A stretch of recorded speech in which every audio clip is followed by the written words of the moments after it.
কালকের ভিতরে তুই আমারে 2 কোটি টাকা দিবি।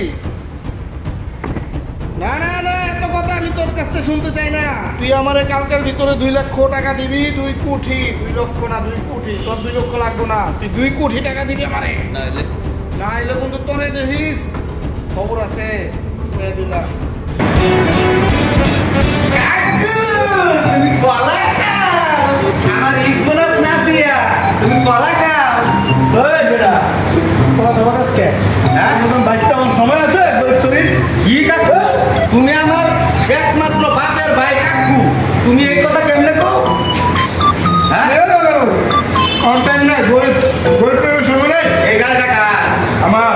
কি তুমি বুকিং দিয়ে তুমি গাড়ি কিনেছো? তুই জানাস না? না তো। নাগেশ্বরের টাকা বলে অন্ধকার জগতের টাকা। আচ্ছা, আমি তো শুনলাম ঢাকা শহর নতুন সন্ত্রাস হইতে জিল্লু, ওইটা কি তুমি নাকি? কাকু তুমি মস্কারি কইরো না আমার সাথে, বুঝছো? তুমি মনে হয় জিল্লুর সাইন্সিয়া। হ্যাঁ জিল্লুর ছিল কাকু, আমি সেই জিল্লু। আমি তো জিল্লুর বাগনিয়া না বাইস্তা। এই কথা ভুলো কইস না। ভাই গরিব শরীফ বাইসতে বুঝতে আমি চিনি না। জানতে যা, তোর দরকার নাই। আমি অনেক 100 বাট। কাকু তুমি এভাবে নষ্ট হয়ে গেলা, তুমি এভাবে ধ্বংস হয়ে গেলা, আমি জীবনে ভাবি নাই।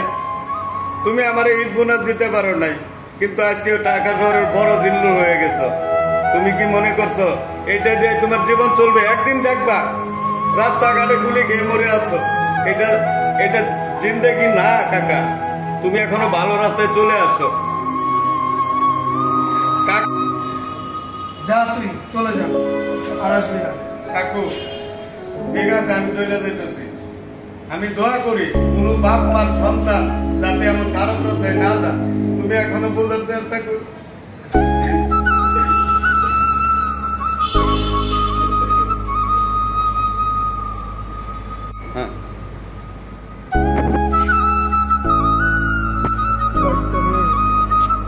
যে রাস্তায় গেছি এই রাস্তা তো আর ফিরে আসা সম্ভব না। না পারতেছি ফিরতে, না পারতেছি তবু কথা রাখতে রে বাইস্তা। কি করুন?